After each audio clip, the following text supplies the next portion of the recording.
Okey, hari ni kita akan bincangkan tentang eksperimen kita dah buat minggu lepas. Okey, so sekarang kita bincang dulu eksperimen yang awak buat di rumah, okey, yang bertajuk kewujudan mikroorganisma. So sebenarnya yang hari tu saya bagi link tu, saya silap tajuk kewujudan eksperimen kan. Setukarlah kewujudan mikroorganisma. Okey, so tujuan eksperimen ini adalah untuk membandingkan pertumbuhan bakteria pada agar-agar roti yang disapu dengan, okey, yang ni kita sapu ada 4 kan? Okey, so yang pertama adalah tidak disentuh dengan tangan, tangan yang tidak dibasuh, tangan yang telah dibasuh dengan air, okey, tangan yang telah dibasuh dengan air, sabun dan air. Okey, so kita ada 4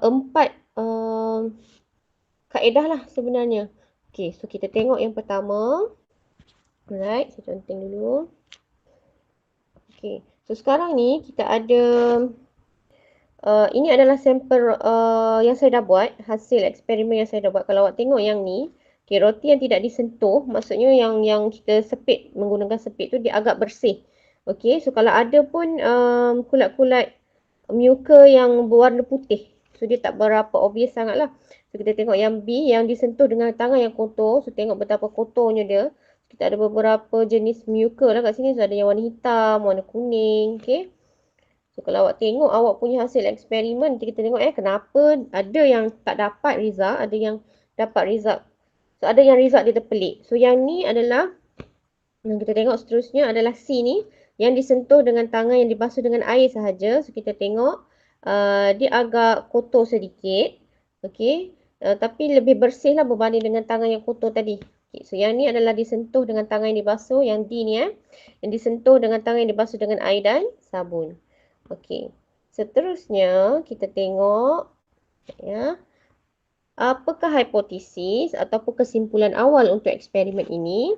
Okey, jika tahap kebersihan tangan yang menyentuh permukaan roti itu bertambah, okey, maka pertumbuhan bakteria pada permukaan roti itu akan berkurang. Maksudnya, bila permukaan roti itu bersih, okey, bila tangan kita bersih, okey, jadi permukaan roti tu akan berkuranglah pertumbuhan mikroorganisma kat situ.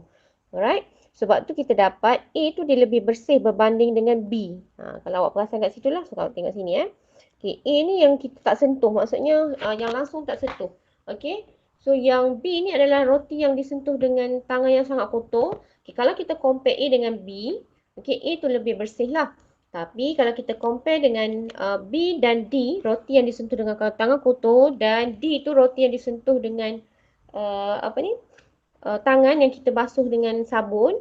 Okay, yang mana lebih bersih? Mestilah D. Okay, so D tu lebih bersih. Maksudnya, bila tangan kita bersih, okay, pertumbuhan bakteria kuranglah. Itu maksudnya lah untuk eksperimen yang awak buat. Okey, so kita tengok pemboleh ubah. Apa yang kita ubah-ubah? Okey, tengok yang dimanipulasi ataupun awak punya PM. Okey, yang dimanipulasi, tengok tahap kebersihan tangan yang menyentuh permukaan roti. So, yang tu yang awak ubah-ubah sekarang. Okey, tangan yang bersih, tangan yang kotor, tangan yang basuh dengan air, tangan yang basuh dengan sabun. Itu yang awak ubah-ubah. Ada 4 keadaan kan?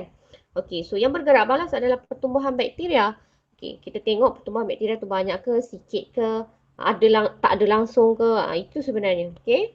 So yang dimalahkan adalah jenis roti. Okay, saya bincang sekarang bagaimana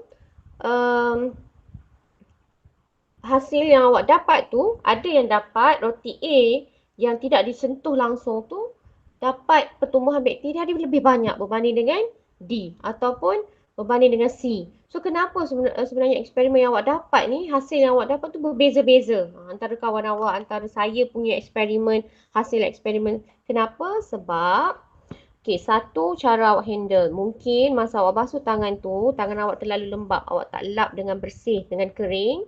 Dan awak terus sentuh pada permukaan roti.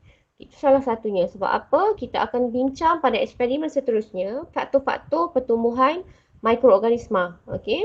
So, yang tu pun awak akan buat eksperimen di rumah. Baik. Bila tangan awak lembab, so dia akan favor untuk menghasilkan pertumbuhan mikroorganisma ataupun kulat yang lebih lah berbanding dengan tangan yang kering. Sebab tu saya kata awak harus lap tangan tu dengan kering. Lepas kita basuh dengan air dan basuh dengan sabun tu. So, kena lap dengan sangat-sangat kering. Alright. So, jenis roti yang kita guna, yang dimalarkan adalah roti yang sama lah. So, maksudnya kalau awak guna gardenia, so gardenia lah. Kalau awak guna roti Massimo ke apa ke, so maksudnya roti yang sama ke empat-empat tu. Okay. So, itu sajalah untuk eksperimen yang kita buat ni. So, kita tengok gambar yang lebih lanjut kat sini. Okay. Ni ya. Dia lebih bersih permukaan dia. Kalau awak tengok hanya kat sini saja yang kotor. Okay, mungkin di sini mungkin tersentuh tangan awak sikit ke kat sini kan. So mungkin adalah pertumbuhan mikroorganisma kat sini. So kalau awak perasan dekat bahaya sini dia ada macam bulu-bulu, macam kapas yang warna putih. Itu adalah mikroorganisma yang belum matang lah. On the way nak tumbuh lah orang kata. Okay, so kalau yang B ni yang kita tangan kita sentuh roti dengan tangan yang sangat kotor. Kalau awak tengok ni memang muka yang sangatlah matang. Okey ni sangat hitam, so yang ni warna kuning. Okey, sangat banyak dan ada spot-spot kecil-kecil kat sini. Okey. So, kalau awak dapat hanya sedikit, mungkin sebab awak punya tangan terlalu bersih. Tu salah satu sebab jugalah. Mungkin awak punya sabun tu terlalu efektif lah untuk membunuh mikroorganisma pada tangan. Okay, no problem, tak ada masalah. Kita punya eksperimen ni berbeza-beza. Okay, kita ada sebab lah kenapa jadi macam tu kan. Okay, seterusnya kita tengok roti yang disentuh dengan tangan yang dibasuh dengan air sahaja. So, kalau awak tengok sini ada macam kapas putih. Kalau awak tengok sini ada pertumbuhan kulat yang sangat clear kat sini. Okay, tak banyak sangat. Compare dengan yang awak basuh dengan sabun dan air. So mungkin saya pakai sabun ni sabun cikai je. Sabun basuh tangan yang murah je. Mungkin tangan tak bersih sangat. Jadi dia masih ada lagi pertumbuhan mikroorganisma dekat kawasan ni. So yang ni pun ada putih-putih, spot putih. Okay. So ni hasil yang saya dapat lah. Mungkin hasil yang saya dapat tak sama dengan hasil yang awak dapat. Alright. So kita tengok keputusan eksperimen yang apa yang saya dapat dan supposedly awak dapat. Okey, pada permukaan roti yang tidak disentuh, sepatutnya sangat sedikit koloni bakteria. So, koloni adalah spot-spot pertumbuhan kulat tadi. Okey, so pertumbuhan bakteria ataupun pertumbuhan kulat lah. Ataupun mikroorganisma yang ada pada permukaan. Sebab kita tak tahu kan, mungkin ada bakteria, mungkin ada kulat kat situ. So, kita tak boleh nak observe bawah mikroskop. So, kita assume itu adalah kulat lah. Ataupun mikroorganisma tertentu yang ada dekat kawasan tu. So, koloni ni adalah kumpulan. Okey, kumpulan bakteria lah yang awak tengok. Kalau awak tengok kat sini tadi tu kan. Ni yang spot-spot ni adalah koloni bakteria. Okey. So, seterusnya kita tengok B, tangan yang tidak dibasuh. Okey, tangan yang sangat kotor. Supposedly awak akan dapat sangat banyak koloni bakteria ataupun mikroorganisma.